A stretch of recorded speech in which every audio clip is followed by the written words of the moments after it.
Bienvenidos a su programa de Derecho Familiar y Derecho Civil. Para continuar con la temática tan importante, trascendente, fundamental en la vida de todos los mexicanos, la materia sucesoria ha sido objeto de jurisprudencias de la Suprema Corte, resoluciones de los colegiados, los estados de la República, por ser el derecho familiar, el derecho sucesorio, el derecho familiar patrimonial local.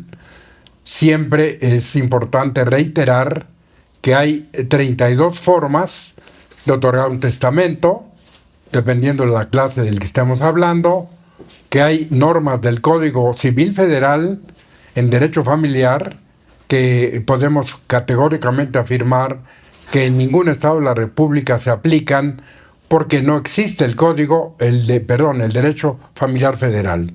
Aun cuando reiteradamente el Senado de la República, a pesar de que acabó la cuestión federal en el año 2000, cuando se creó el propio Código Civil para la Ciudad de México, y no quedó territorio alguno, como no fueran las Islas Marías, federal, para que ahí se aplicara.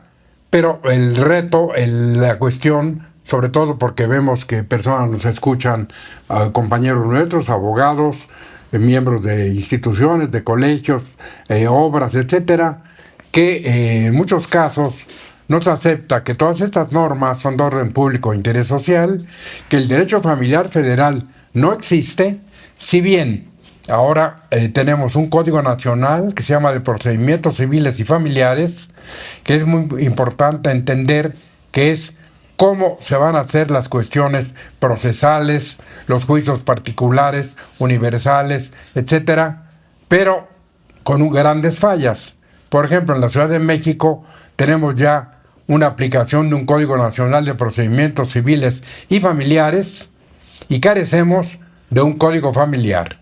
¿Por qué? Porque todas las normas siguen estando dentro del Código Civil, a pesar de que, por ejemplo, desde el año 2000, los artículos 138 ter, cuater, quintos y sextos mandatan, ordenan que todas las normas de derecho familiar son de orden público e interés social, temas que hemos abordado reiteradamente con el maestro Ramírez y el maestro Socop. Ahora, en este nuevo programa, les doy la más cordial bienvenida a los maestros Marco Antonio Ramírez González. Maestro, bienvenido, como siempre. ¿Quieres decir algo? Muchas gracias, doctor. No, para mí es, como siempre, un honor, un privilegio estar en este espacio televisivo con usted, doctor, llevando el derecho familiar patrimonial, el derecho civil también a todos los hogares de quienes nos escuchan. Muchas gracias, doctor. Y también darte las gracias, igual que al maestro Eduardo Socop, porque siempre su experiencia, sus conocimientos, su forma explícita, pedagógica de explicar, da mucha luz a los temas complicados. Muchas gracias, Eduardo. Al contrario, doctor, muchas gracias a usted, como siempre, por la invitación. Saludar a su teleaudiencia, al maestro Marco Antonio Ramírez. Gracias. Muchas gracias. Bueno, pues con este programa vamos a cerrar todo lo que se refiere a la materia sucesoria, que le hemos hablado de albaceas, de testamento público abierto, cerrado, hológrafo. Hemos hablado de las clases de legados, de los procedimientos, pero ahora vamos a algo simple, elemental, fundamental, que es importante para quienes no poseen la ciencia del derecho y para quienes también la tienen, recordar, ratificar que hay conceptos esenciales, elementales, fundamentales, que rigen toda la materia sucesoria. Y en ese caso tendríamos que hablar de lo que dice el Código Civil para la Ciudad de México del siglo XXI y reiterar, solo como una información bibliográfica de nuestras afirmaciones, que no existen. Este es el Código Civil Federal que está en vigor en México y que sigue diciendo, por ejemplo, el libro tercero de las sucesiones, que habla de las disposiciones preliminares, que reiteramos, solo lo mencionamos porque están vigentes, pero no se aplican en ninguno de las 32 entidades de la República Mexicana.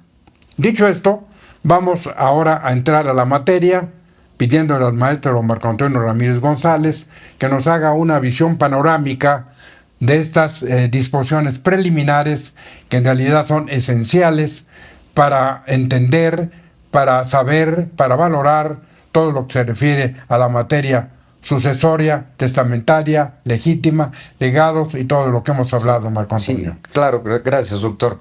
Bueno, en principio de este Código Civil para la Ciudad de México, en su libro tercero, que tiene como denominación de las sucesiones, es decir, de todo lo que va a suceder, lo que va a acontecer cuando una persona fallezca, qué va a pasar con sus bienes, con sus obligaciones, con sus derechos, con su familia, quién va a ejecutar su última voluntad, si va a hacer testamento, qué clase de testamento hará, si no hace testamento, qué es lo que va a imponer o establecer la ley, y también dentro de las disposiciones que son comunes cuando se trata de una sucesión, cuando hay testamento es una sucesión testamentaria, o cuando no hay testamento o el que se otorgó no es válido, o se disponen cierta cantidad de bienes para un testamento, en otra no hay una disposición, se aperturará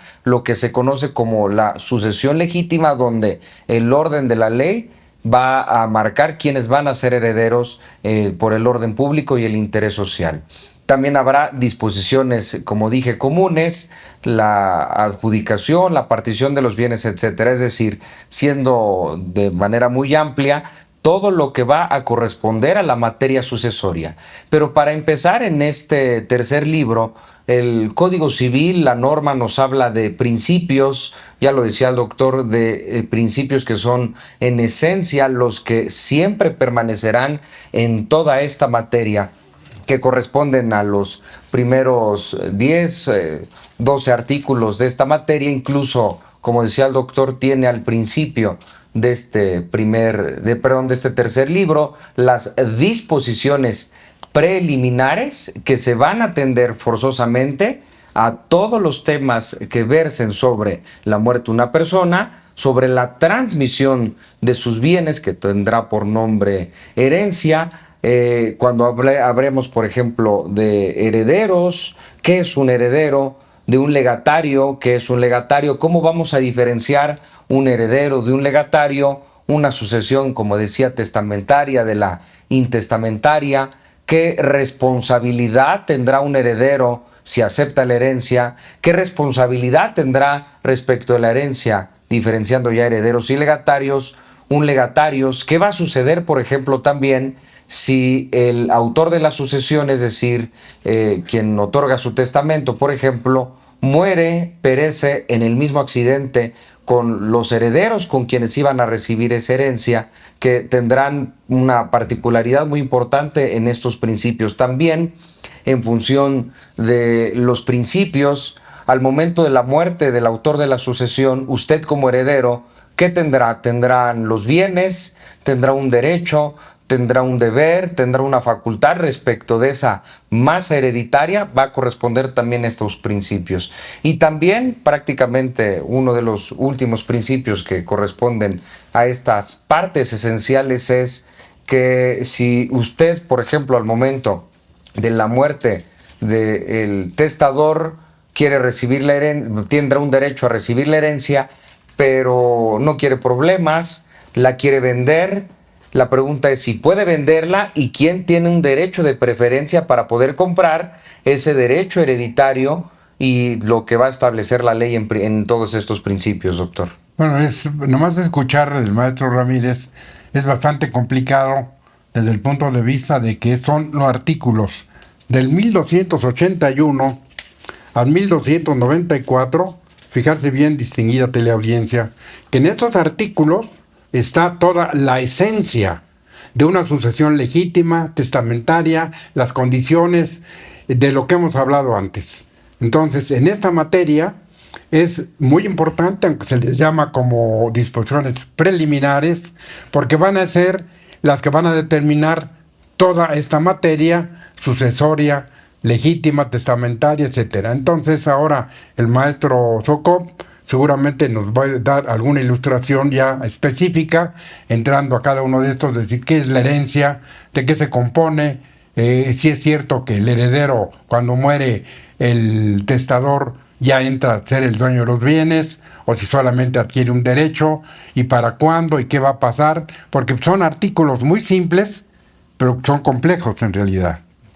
Claro, doctor, muchas gracias. Bueno, lo explicó de una excelente manera el maestro Marco Antonio Ramírez, da la radiografía de lo que es el tema sucesorio en el derecho mexicano, en el derecho familiar mexicano, doctor.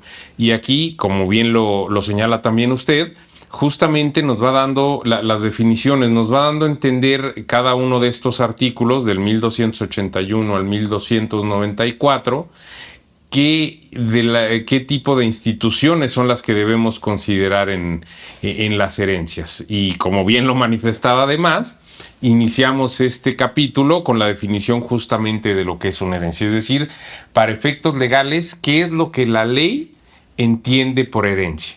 Y el artículo 1281 justamente nos dice que la herencia es la sucesión, es decir, la transmisión por causa de muerte de todos los bienes, derechos y obligaciones del difunto, que aquí usted siempre trae a colación algo muy importante, que aunque no lo menciona el artículo, también se deben de considerar los deberes jurídicos, que son las imposiciones que el Estado determina para ciertos actos, para determinadas personas, que si bien esta definición, este artículo no lo contempla, es algo que también se transmite en esta masa hereditaria, en este patrimonio de la persona que falta, que ha dejado de existir. Y son todos aquellos bienes, derechos y obligaciones que no se extinguen con la muerte. Aquí usted nuevamente hace un ejemplo muy claro con el cual su respetable teleaudiencia va a poder entender esto a la perfección. ¿Cuáles son los bienes que no se pueden transmitir? Usted lo maneja muy claro, doctor. Por ejemplo, el nombre. Yo no puedo transmitir mi nombre y mis apellidos a determinada persona. No puedo legarlos, no puedo hablar de un legatario al cual le voy a dejar mi nombre, Eduardo Alfredo Soucop Frías, para que él lo utilice. Esto es algo imposible. Es un derecho personalísimo, un derecho de mi persona que se extingue en el momento que yo deje de existir, en el momento que yo fallezca. Mas, sin embargo, tengo un patrimonio, tengo a lo mejor bienes inmuebles, bienes muebles, los cuales sí voy a definir o a determinar a quién se los voy a transmitir, doctor. Siguiendo con esta exposición, digo, para no prolongarme mucho, vemos también que define quiénes son los herederos, quiénes son los legatarios, siendo que los herederos son aquellos que quieren o entran a la sucesión de una manera universal, es decir, entran respecto a todos los bienes, todos los derechos, todas las obligaciones, incluso las cargas que hay dentro de la sucesión, todo lo que de lo que dispuso el testador, son los herederos los que van a adquirir esta participación con base en los porcentajes que igualmente haya fijado el testador o bien aquellos determinados por la ley para el caso de la sucesión legítima. Los legatarios son a quienes se les deja o determina bienes en específico, así como cargas en específico. Es decir, no se está hablando de una universalidad de derecho, simplemente de bienes determinados, de obligaciones, de derechos, de bienes determinados. Así también vemos qué es, cuáles son las prohibiciones respecto a las disposiciones testamentarias de una manera muy general, cómo es que el testador puede disponer de sus bienes o el titular, el autor de la sucesión, cómo es que se van a dar estas distintas transmisiones de propiedad, como bien lo comentaba también el maestro Marco Antonio Ramírez, y qué es lo que se adquiere en el momento que falta el autor de la sucesión. Yo adquiero la titularidad o la propiedad de esos bienes o un derecho respecto a una masa hereditaria, un derecho bien sea común si participo con otros herederos o un derecho único en caso de que yo sea el único y universal heredero de determinada sucesión, y para el caso de que coparticipe yo con otros herederos o con otros coherederos, ¿qué va a pasar en el supuesto de que yo quiera enajenar la parte que me corresponda? La puedo enajenar a un tercero sin ninguna limitación, es decir, a una persona que no forme parte de esta sucesión. Lo puedo hacer sin ninguna limitante, o tengo que dar un aviso, tengo que dar o respetar un derecho de preferencia que tienen mis coherederos para ofrecérselos en las mismas condiciones primero a ellos, y por el transcurso del plazo establecido por la ley, que es de 8 días, si no recibo una contestación, una aceptación, una negativa, quiere decir que ellos no están interesados en la parte que a mí me corresponda, y entonces ya puedo yo ofrecer esta parte, estos derechos a un tercero, doctor. Pues aquí voy a hacer un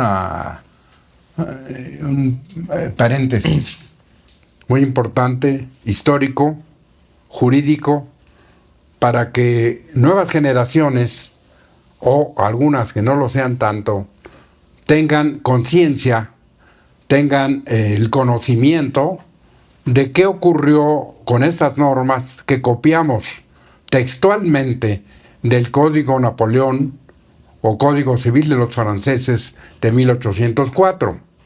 Porque evidentemente que lo que acaban ustedes de escuchar son cuestiones muy personales, muy particulares, que así las copiamos del Código Napoleón. Pero ¿qué ocurrió en México? Concretamente, me colaciono esto por lo que decía el maestro Sokop, que en este primer artículo habla de obligaciones, etcétera, y no habla de deberes, porque aquí vamos inclusive a dar lectura a la irrupción. ¿Cómo entra el legislador en el año 2000 al derecho familiar, al derecho civil, para decirnos, y esto es muy importante, estamos hablando de derecho familiar, estamos hablando del matrimonio, concubinato, divorcio, tutela, curatela, desde el punto de vista de la autonomía de la voluntad, como era en el Código de Napoleón, o con el agregado que se hizo del cuarto bis, el capítulo, en el Código Civil para la Ciudad de México, entonces Distrito Federal, del año 2000, se estableció lo que vamos a escuchar, la lectura. Le voy a pedir al maestro Ramírez que nos lea, para empezar, el artículo 138 ter, y a ustedes, distinguida teleaudiencia, reiterarles que si hablamos de sucesión, es familia. Si hablamos de sucesión legítima, es familia. Si hablamos de testamentaria, es familia. Si hablamos de matrimonio, de divorcio, de concubinato, de sociedad conyugal, de separación de bienes, es familia.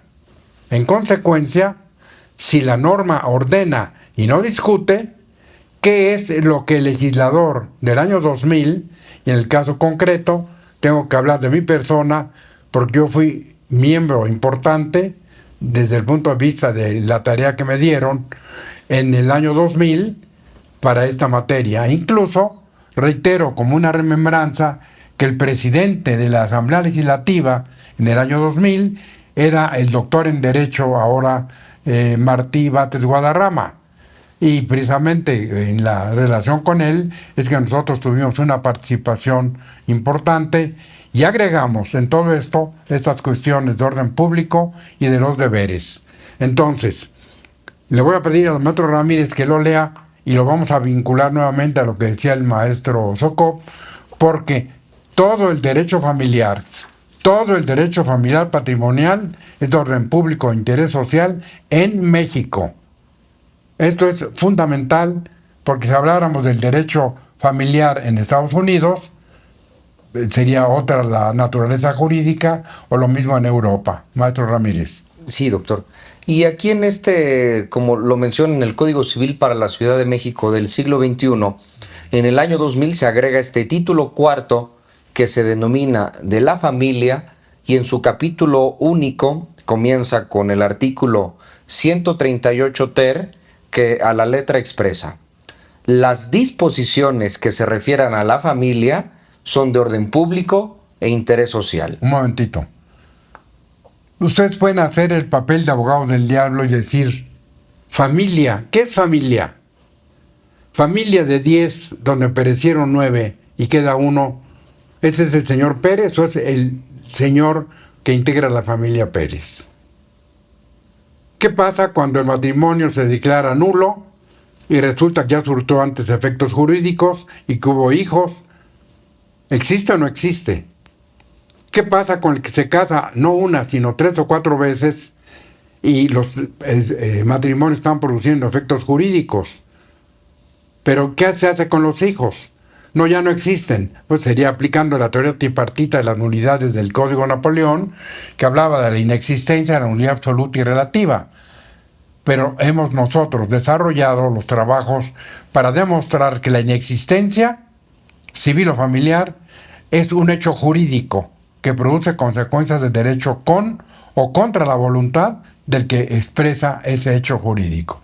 Entonces le pediría al maestro Ramírez nuevamente que empiece el artículo, no lo voy a interrumpir, para que veamos no solamente sino los otros que siguen reiterando que todo lo que sea derecho familiar, bienes, derechos reales en sucesión, son de orden público e interés social, Marco Antonio. Sí, doctor.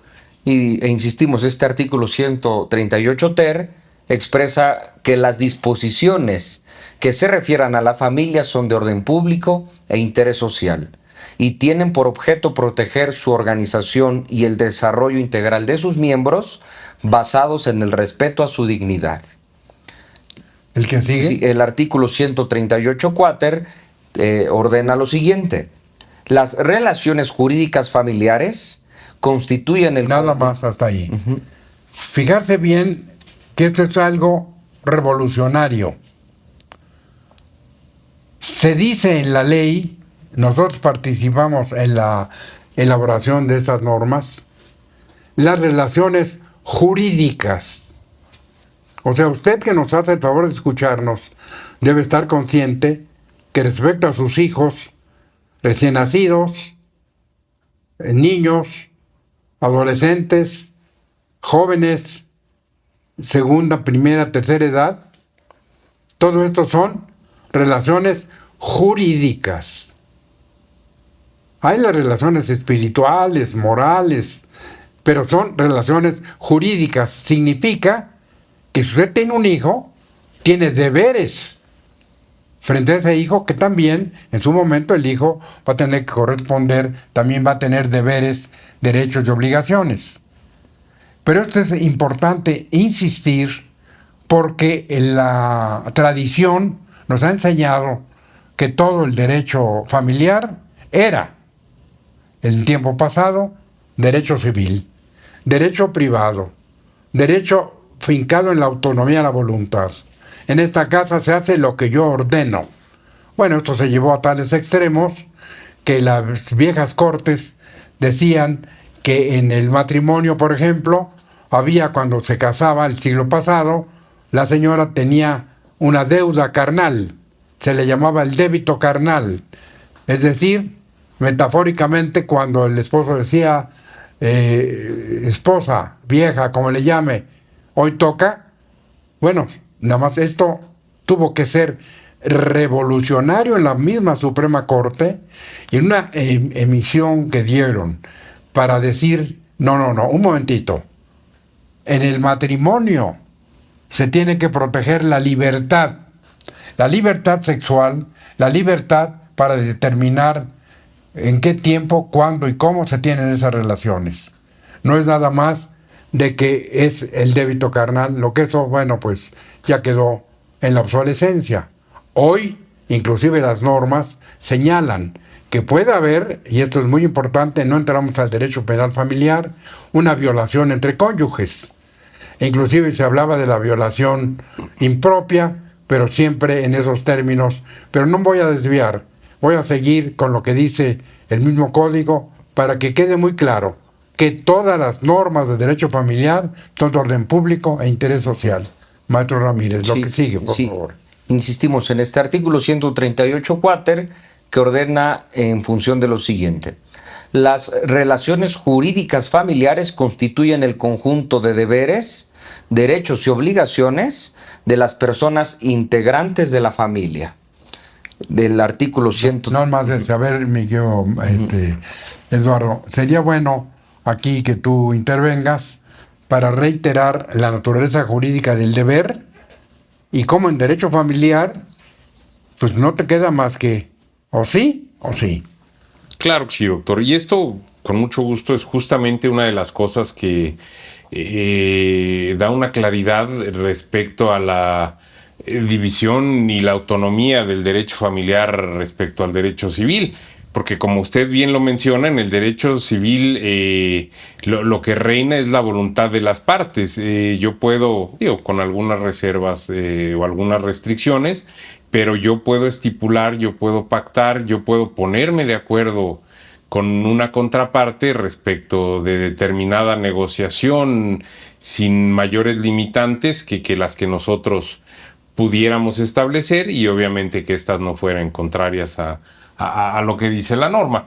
Y de la gran diferencia o la característica del derecho familiar es justamente esta, que lo que dice la ley, lo que la ley ordena, es lo que debe prevalecer. No da la concesión o la oportunidad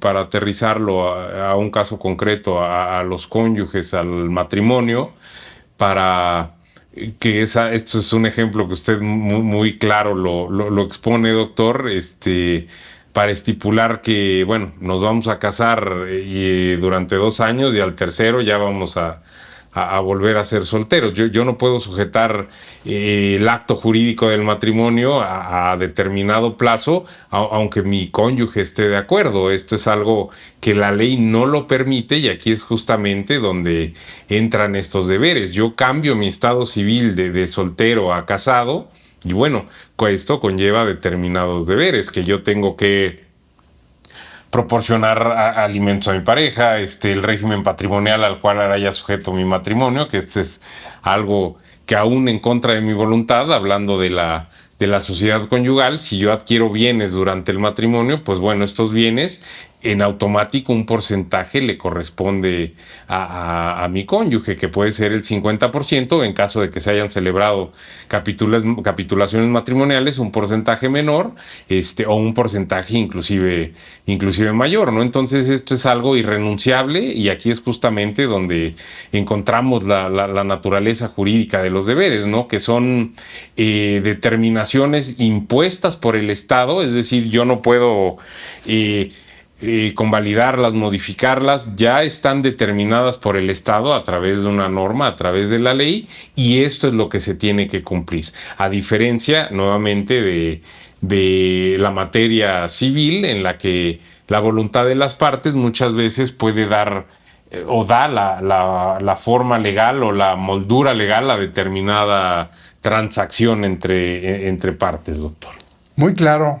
Ahora aquí colacionaré solo algunas referencias sin dar más nombres para que esto no sea como un chisme, pero en legislaturas locales pasadas de la Ciudad de México hubo por ahí algunos diputados que pretendían, evidentemente con una ignorancia enciclopédica de la A a la Z, que se estableciera que el matrimonio tendría como duración 1 año y que al año podría haber una prórroga de acuerdo a la voluntad de los cónyuges.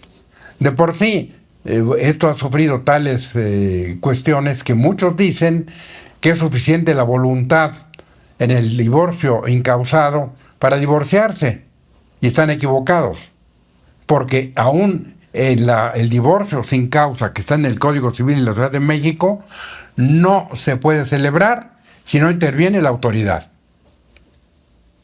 Es decir, la señora quiere divorciarse, el señor también, pero no van al juez del registro civil o no van al juez familiar. ¿Cómo se pueden divorciar? ¿Se quieren casar? Muy bien, pero dicen, no, nos vamos a casar, pero no vamos a ir al juez del registro civil. Pues eso no es matrimonio. Eso puede ser un amaciato, un concubinato, como le quieran llamar. Entonces, esto es muy importante porque incluso y esa experiencia personal yo la tuve en este bregar permanente de más de 60 años en el derecho familiar, cuando un presidente del tribunal lo escribió, eso consta en anales de la Ciudad de México, que el divorcio, fijarse bien, distinguida teleaudiencia, era la rescisión del matrimonio, olvidando la naturaleza jurídica, que es la rescisión como un acto jurídico unilateral o bilateral válido para dejar sin efecto otro acto jurídico exactamente igual. Y todos los que dicen que el matrimonio es un contrato desconocen la teoría integral del acto jurídico, porque todos los contratos son actos jurídicos, unilaterales, bilaterales, plurilaterales. Por ejemplo, ¿quién se atrevería a decir que el testamento es un contrato unilateral? Es un acto jurídico unilateral solemne que debe otorgarse ante notario público, etcétera. Pero esto es muy importante porque cuando el país, cuando las legislaciones, cuando los legisladores no llevan de la mano la historia, no tienen el conocimiento de esto, se cree que se descubre el hilo negro y no es así. Porque a partir del año 2000, todo el derecho familiar mexicano en el país es de orden público e interés social. Le cedo nuevamente la palabra al maestro Ramírez para que nos haga favor de leer los otros dos artículos, el quinto y el sextus, del 138, creados en esta comisión en la Ciudad de México el año 2000, y reiterar que la Suprema Corte de Justicia de la Nación ha dicho en jurisprudencia obligatoria que todas las normas de derecho familiar son de orden público e interés social, a pesar de que también hubo ahí personajes que dijeron no, en realidad lo que importa más es el desarrollo individual de la persona y la familia no cuenta. Marco. Sí, doctor, y en consecuencia para terminar esto del orden público y el interés social, el artículo 138 quintus ordena lo siguiente: las relaciones jurídicas familiares, generadoras de deberes, derechos y obligaciones, surgen entre las personas vinculadas por lazos de matrimonio, parentesco o concubinato. Y concluye este título cuarto bis de la familia, nuevamente hablando de deberes, como lo ha dicho el maestro Eduardo Soukup y también el doctor Julián Huitrón. El último artículo, el artículo 138 sextus, ordena que es deber de los miembros de la familia observar entre ellos consideración, solidaridad y respeto recíprocos en el desarrollo de las relaciones familiares. Muy bien, gracias mi querido Eduardo. Yo creo que es importante una materia que parece simple, que por ignorancia y a veces de mala fe no se maneja, lo que tú ya dijiste, pero me gustaría que lo ampliaras.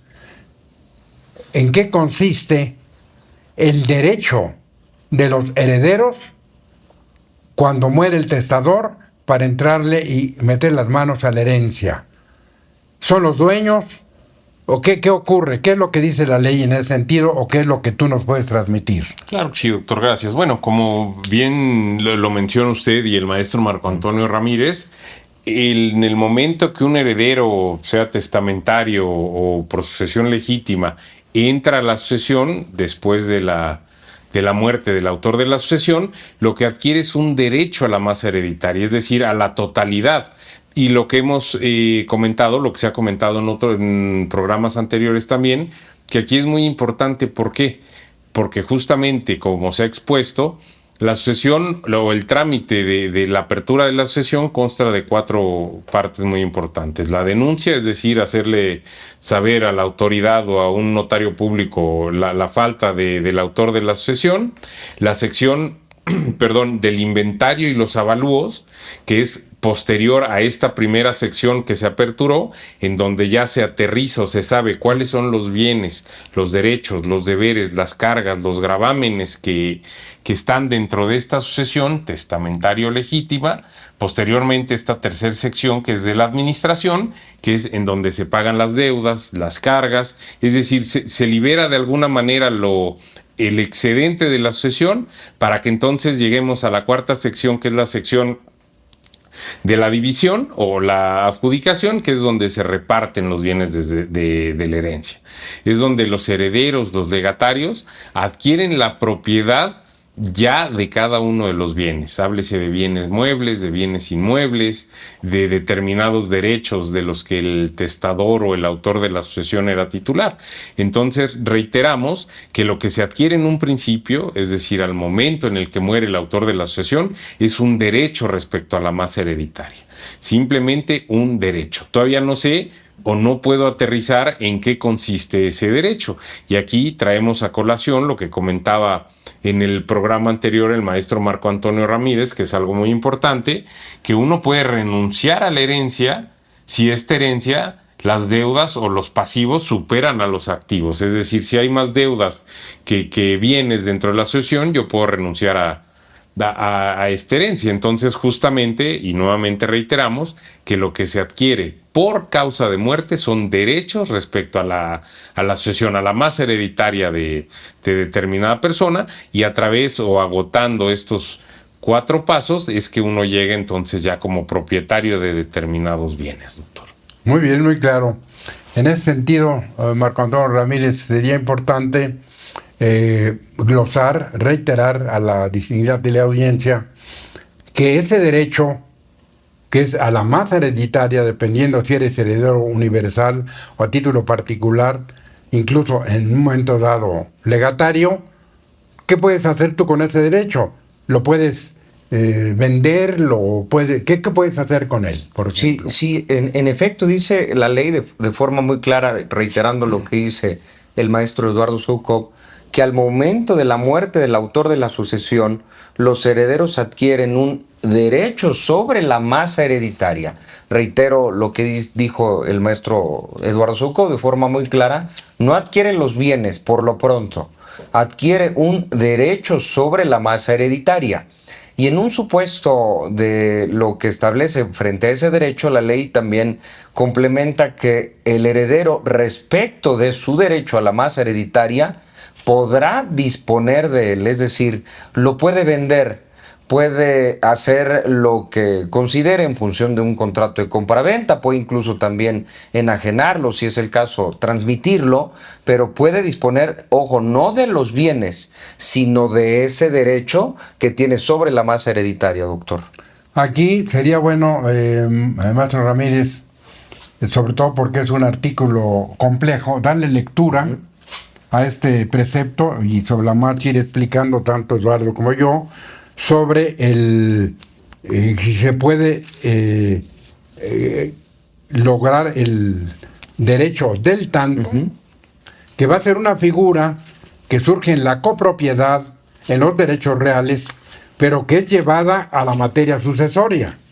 Porque ya bien dijo el maestro Ramírez y el maestro Soukup que este derecho usted lo puede vender, pero cuidado, porque la ley trae a colación el derecho del tanto.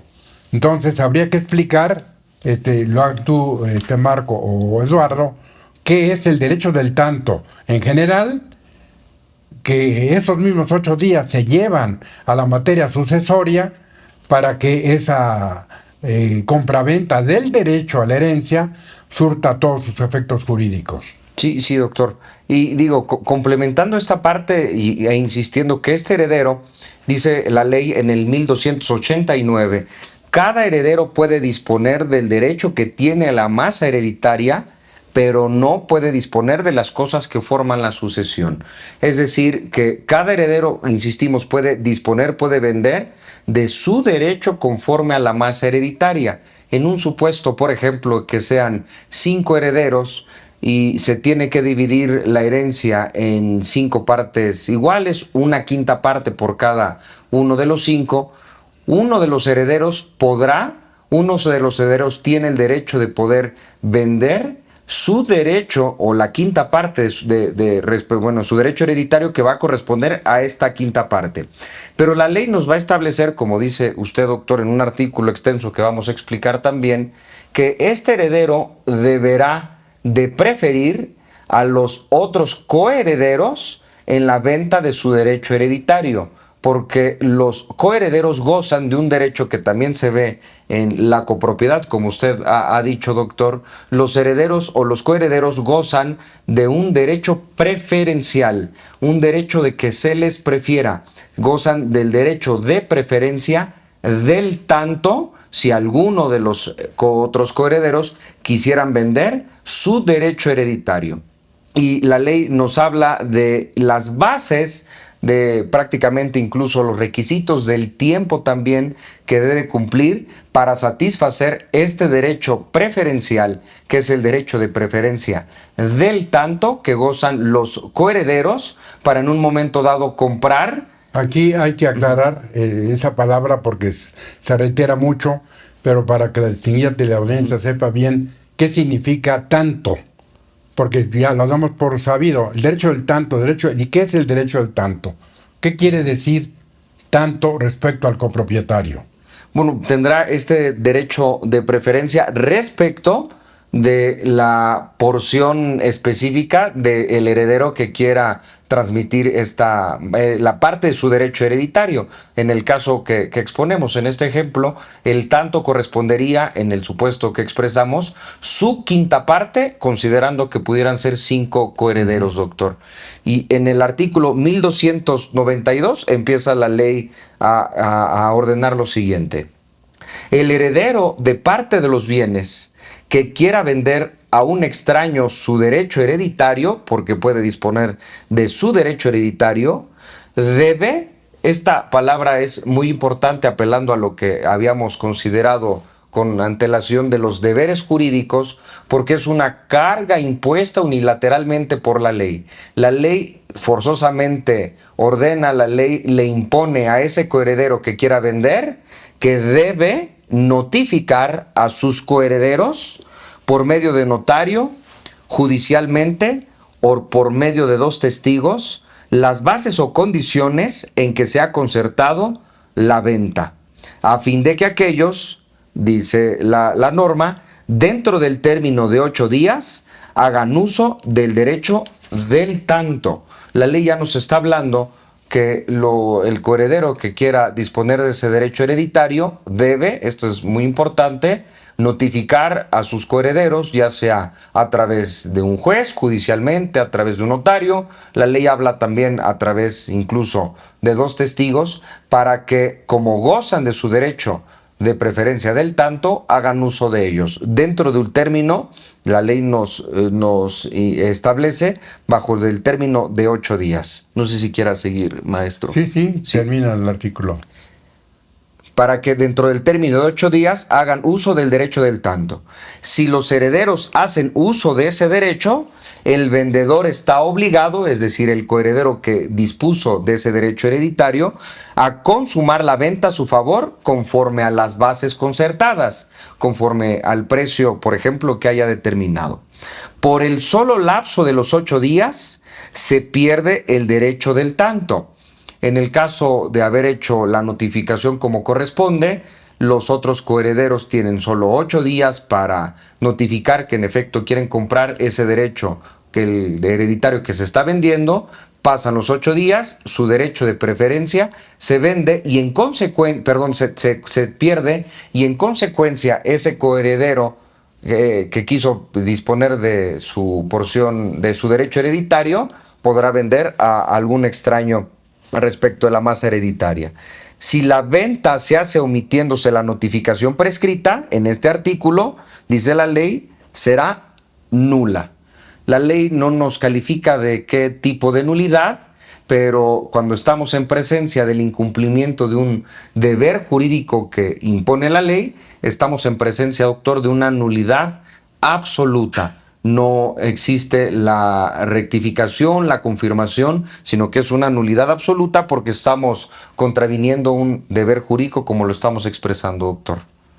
Entonces, si usted como copropietario ejerce el derecho, no va a aplicarse los 8 días, sino que ese de inmediato va a surtir efecto para que usted va a comprar. Ahora, también hay que dejar claro que no es lo que el coheredero que vende diga, es que esta parte, la mía, vale 10 veces más que la de los demás.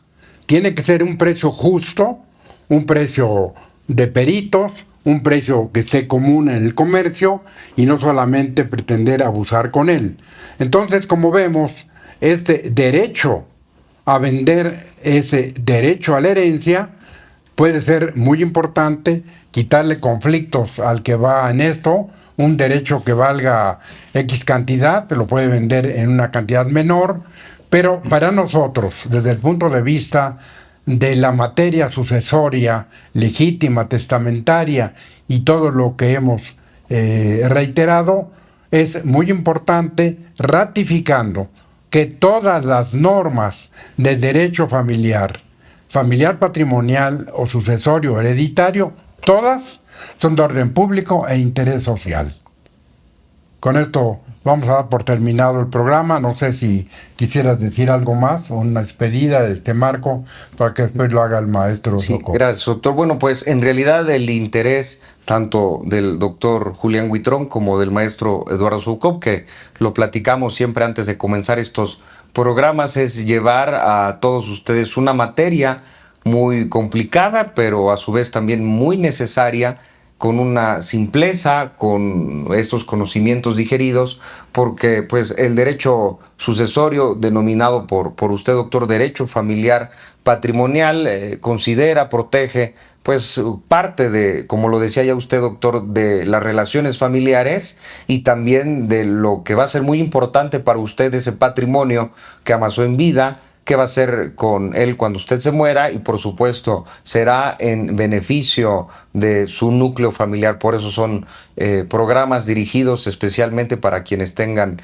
algún conflicto en este sentido, ser en un momento dado lo más claro posible para que pueda solucionarlo de la forma más importante, doctor. Gracias, maestro. Eduardo. Gracias, doctor. Bueno, pues nuevamente agradecerle la oportunidad de estar en este programa, de ser un invitado, agradecerle sus conocimientos al maestro Marco Antonio Ramírez, que la verdad las explicaciones son clarísimas de ambos. Un agradecimiento y bueno, recordarle a su amable teleaudiencia, doctor, que para cualquier duda, comentario, observaciones referentes a los programas, nos pueden contactar ya sea de manera física en nuestras oficinas, que se encuentran ubicadas en el World Trade Center. Esto es en la calle de Montecito, número 38, piso 25, oficina 15, en la colonia Nápoles, en la Ciudad de México, Alcaldía Benito Juárez. Bien, por línea telefónica, por teléfono al 55 90 39 97 53, o si lo desean o les es más fácil, también mediante correo electrónico, cuya dirección es info@huitron.mx. Muchas gracias. Muchas gracias a ustedes por su presencia, su lealtad, su interés que nos manifiestan a través de los correos que nos mandan, de las llamadas telefónicas y sobre todo los programas que también publicamos en El Sol de Cuernavaca, en El Sol de Cuautla, dentro del Sol de México, y reiterarle a los maestros Eduardo Soukup y Marco Antonio Ramírez y a Rolando Huitrón, que hace posible que estos programas lleguen hasta ustedes, mi más grande reconocimiento y agradecimiento, y a ustedes desearles lo mejor para este año 2026, que siempre tengan presente, que tengan la edad que tengan, condición social, económica, intelectual, siempre no dejen de pensar que lo mejor de sus vidas, que es algo que todos los días practico, está por venir. Muchas gracias y esperamos verlos en el próximo programa de Derecho Familiar.